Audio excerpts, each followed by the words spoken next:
फरीदाबाद से। फरीदाबाद से हैं। ये बताइए कि देश में जातीय जनगणना होनी चाहिए या नहीं होनी चाहिए, या क्या है आप लोगों आरक्षण की, के लिए, रिजर्वेशन के आप लिए? लोगों की क्या राय है जातीय नहीं होनी जनगणना चाहिए। पर? क्यों होनी चाहिए? अमीरी गरीबी की जाति तो पहले खत्म करो, फिर जाति पे आना ना। जाति क्या बिहार के इलेक्शन को देखते हुए कर रहे हो, राजस्थान एमपी के इलेक्शन को देखते हुए? अनुप्रिया पटेल आपके मंत्री हैं केंद्र में। मंत्री नहीं है, मैं अरे कोई केंद्र में बीजेपी पार्टी से नहीं हूँ, मैं नहीं जानता अनुप्रिया पटेल को कौन है वो। अच्छा, नहीं जानते आप? नहीं जानते।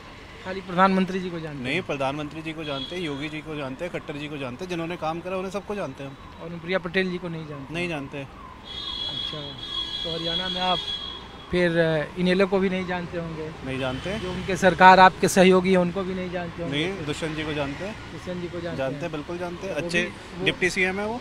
अच्छा, वो जननायक के पड़पोते हैं। तो जातीय जनगणना के पक्ष में उन्होंने भी कहा कि नहीं, जातीय जनगणना होनी चाहिए। उनका पक्ष क्या है वो जाने। मेरा पक्ष आप पूछ रहे हैं यहाँ पे। मेरा पक्ष नहीं होनी चाहिए सर। नहीं होनी चाहिए? नहीं होनी चाहिए। क्यों?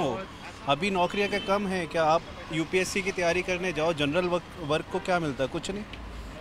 और जाति के आधार पे ही तो सारी चीज़ हो रही है देश में आज भी, सिर्फ जाति के आधार पे। ये जातिवाद से बाहर निकलेंगे जब भी तो देश कुछ तरक्की करेगा।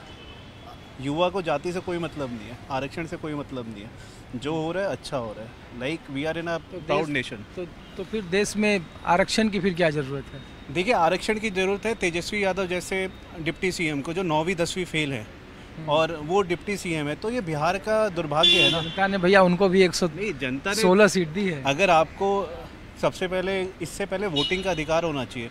जो एटलीस्ट पढ़ा लिखा है। आप पढ़ाई पे तो कोई ध्यान नहीं दे रहा, पढ़ाई पे तो कोई बोल नहीं रहा। पढ़ाई पे कोई भी नहीं बोल रहा है इस समय। तो आप प्रश्न पूछ रहे हैं। हाँ। लालू यादव के बेटे को आरक्षण की क्या आप हमको ये बताओ, आप उत्तर प्रदेश से हो? हाँ, मैं उत्तर प्रदेश से हूँ और मैं भाजपा का। अनुप्रिया पटेल को तो ये नहीं जानते हैं आप? अनुप्रिया पटेल, मैं आपको स्पष्ट बता, आप अनुप्रिया पटेल को जानते हो? बिल्कुल जानता हूँ। मेरा सुन लीजिए, उन्होंने क्या कहा जातीय जनगणना पर? क्या है, देखिए एक बात समझिए, लोकतंत्र जो है वो संवाद से चलता है। कोई भी विषय संवाद से चलता है। जब भी आप अभी प्रश्न पूछ रहे थे बेरोजगारी पर, उसमें आपने कहा कि इनको प्रश्न पूछना चाहिए कि नहीं। सबको प्रश्न पूछने का अधिकार है, सबको अपना मत प्रकट करने का अधिकार है। देश संविधान से चलता है और संविधान संवाद से चलता है, जन संवाद से चलता है।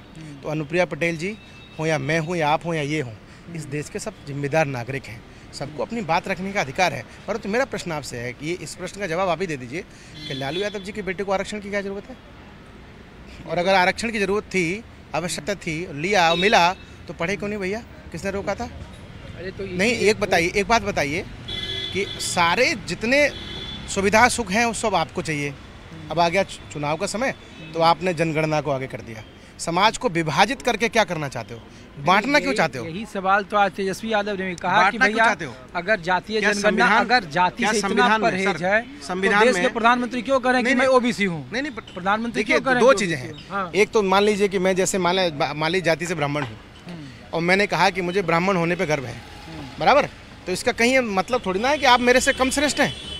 मैं तो अपनी बात कह रहा हूँ। अगर प्रधानमंत्री जी ने कहा कि वो उन्हें ओबीसी प्रधानमंत्री हैं या वो ओबीसी समुदाय से आते हैं, इसमें क्या गलत कहा भैया? इसमें गलत क्या कहा? लेकिन वो क्या तो फिर जाति से क्यों परहेज? पूरे दिन प्रधानमंत्री जी यही गीत गाते हैं क्या? मैं ओबीसी प्रधानमंत्री हूँ, मैं भारत का प्रधानमंत्री हूँ, मैं प्रधान सेवक हूँ, मैं जनता का सेवक हूँ, मैं सबका साथ, सबका विकास, सबके विश्वास की बात करता हूँ। तो फिर अनुप्रिया पटेल क्यों करे कि देश में एक ओबीसी मंत्रालय होना चाहिए? इसका 10 साल से स्पष्ट आंसर आपको चाहिए ना, बहुत स्पष्ट आंसर। अखिलेश यादव यही कर रहे हैं, मायावती जी यही कर रहे हैं। अखिलेश यादव, कोरोना की वैक्सीन का विरोध करने वाले अखिलेश यादव, 370 पे कुल मिलाने वाले अखिलेश यादव, जो सज्जन कपिल सिब्बल जाकर के भारत की जो अखंडता है उसको लाने वाला निर्णय है 370 कि कश्मीर भारत का अंगीकृत भाग हो जाए, और उसका विरोध करने वाले कपिल सिब्बल अखिलेश यादव के समर्थन से राज्यसभा जानते हैं। उन अखिलेश यादव से इस देश के बारे में आप प्रश्न करेंगे और वो बता पाएंगे? उनके पास इतना समय है? अभी चुनाव आया था तो ब्राह्मण का राग गा रहे थे, अब पीडीए का राग गा रहे हैं। कुल मिला के बात क्या है?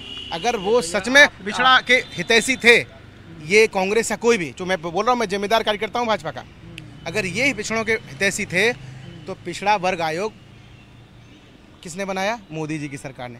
भैया आपने क्यों नहीं बना दिया? अगर पीडीए एजेंडा था, अब पीडीए का गाना गा के आपको सत्ता चाहिए, जिससे आप लंबे समय से दूर हैं। अब आप क्या है, आपके यहाँ सूखा पड़ गया है, आप पैसे नहीं कमा पा रहे हैं, घोटाला नहीं कर पा रहे हैं, आप रेत में, कोल में, माइन में, जाति, आप टेलीकॉम में, जाति को गिनने में क्या, कॉमनवेल्थ में आपको घोटाला करना नहीं मिल रहा है। आप जाति गिनने में क्या आपत्ति है? नहीं, लोग ये पूछ रहे हैं कि क्या प्रॉब्लम? भाई एक बात बताइए, मैं आपको बराबर कह रहा हूँ, जो जाति जनगणना है उसको लेकर के संसद में चर्चा हुई है, आगे भी चर्चा होगी।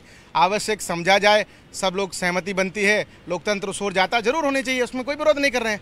लेकिन आज कर दीजिए, निकल जाइए जाति जनगणना का पेन लेकर के, क्योंकि 2024 में हमारे पास कोई मुद्दा नहीं है साहब, हमारे पास कोई नेता नहीं है, हमारे पास कोई नीति नहीं है। हमारी नीति जनता को पता है कि हम लूटेंगे, खाएंगे, हम गुंडागर्दी करेंगे। विपक्ष कह रहा है हम जब उत्तर प्रदेश के मुख्यमंत्री रहेंगे तो हमारे कार्यकाल में डीएसपी को खदेड़ के गोली मार दी जाएगी, हमारे कार्यकाल में जमीनों को कब्जाया जाएगा, हमारे कार्यकाल में कहा जाएगा कि ये जो बलात्कार है ये नौजवानों से बहकने में हो जाता है। जेबर की सबसे ज्यादा आरोप, सबसे घटना आपको याद है, अभी आप देखो ना देवरिया में, इसी बिगड़े तंत्र को सुधारने का प्रयास योगी जी कर रहे हैं। इसी बिगड़े तंत्र को सुधारने का प्रयास तो कर रहे हैं योगी जी। चल रहा ना बुलडोजर, चलेगा ना लोगों, अरे भाई चल रहा है ना। योगी जी सो तो नहीं गए।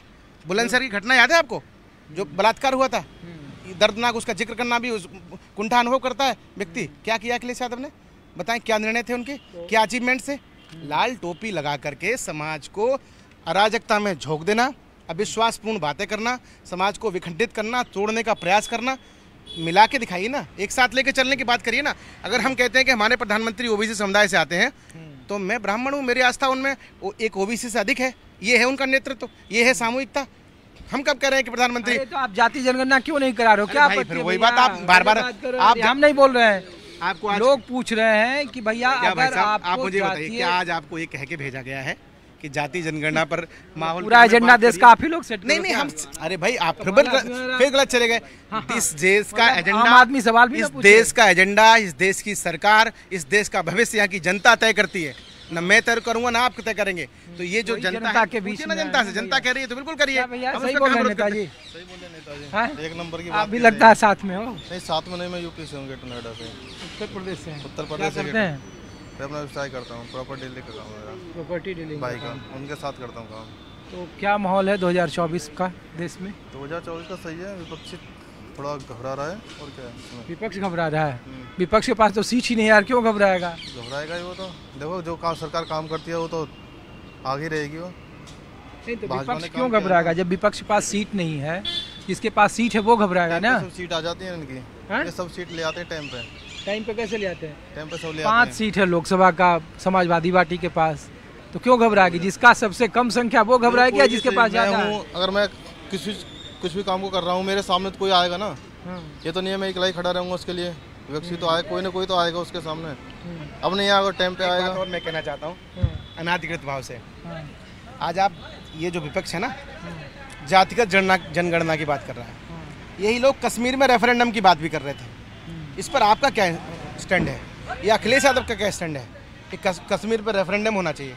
और जब कश्मीर में रेफरेंडम नहीं हुआ, 370 आ गई और भारत का अंगीकृत भाव सम्मानित हुआ, हर भारतवासी को गर्व हुआ, तब आपने कपिल सिब्बल को भेज दिया कि 370 का विरोध करिए और इसे खारिज कराइए। आप कह रहे हैं जनगणना 2024 में कितनी, आप भारत के 2024 में कितनी सीट? अरे इस देश का सम्मान तो करिए, यहाँ के प्रतीकों का सम्मान तो करिए, संविधान की मूल भावना पे तो आइए महाराज। 2024 में कितनी सीट हमारी? हम तो प्लस में रहने वाले लोग हैं, हमारी चिंता मत करिए। हम जनता के लिए काम करते हैं, हमें चिंता नहीं है, हम लगातार काम करते हैं। अखिलेश यादव लाल टोपी लगाए कूदने वाले लोग नहीं है। आम लोगों के बीच है। भाई साहब आप यहीं से हैं, दिल्ली से हैं?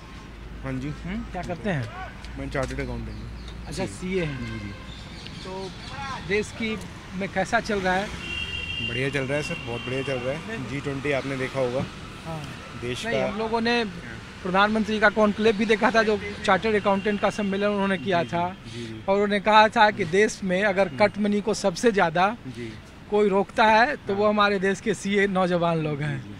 वहाँ से लेकर अब तक कितना बदलाव देख रहे हैं आप? अब चुनाव है, पेट्रोल डीजल का दाम कम रहा है, गैस सिलेंडर के दाम कम कर रहे हैं, तो चुनावी साल में ही ऐसा क्यों होता है? हम लोग ये जानने के लिए आए। नहीं सर, देखिए चुनावी साल की तो ऐसी कोई बात नहीं है, और भी एक्सटर्नल फैक्टर्स होते हैं आपके, जैसे बाहर से बट रॉ मटेरियल टाइप्स जो होते हैं वो सब महंगे हो जाते हैं, तो इसका इफेक्ट इंडिया पे भी पड़ता ही है। तो इसमें ऐसा नहीं है कि गवर्नमेंट ही क्या नाम है बढ़ा रही है, आपका रेट बढ़ा रही है, महंगाई गवर्नमेंट की वजह से बढ़ रही है, और भी फैक्टर्स हैं। तो जी। तो अभी जो बेरोजगारी है, महंगाई है, जो सबसे ज़्यादा कहा जाता है कि बीते कई सालों में उच्च दर पर है, जब आप लोग अपने क्लाइंट के पास बैठते होंगे या कंपनियां बहुत सारे की मंझोले कंपनियां बंद हो गई, सरकार एक तरफ स्टार्टअप कर रही, दूसरी तरफ बहुत ज़्यादा तादाद में, तो इसकी वजह क्या है और क्या इसमें कुछ राजनीति का भी एंगल है या फिर ये एक नेचुरल भाव है? हाँ, नेचुरल भाव भी है सर, ये नेचुरल भाव है। मुझे गवर्नमेंट तो अपनी तरफ से पूरी कोशिश कर रही है। गवर्नमेंट की जो पॉलिसीज़ हैं वो जनता के हित में ही है। इसमें ऐसा कुछ नहीं है कि मतलब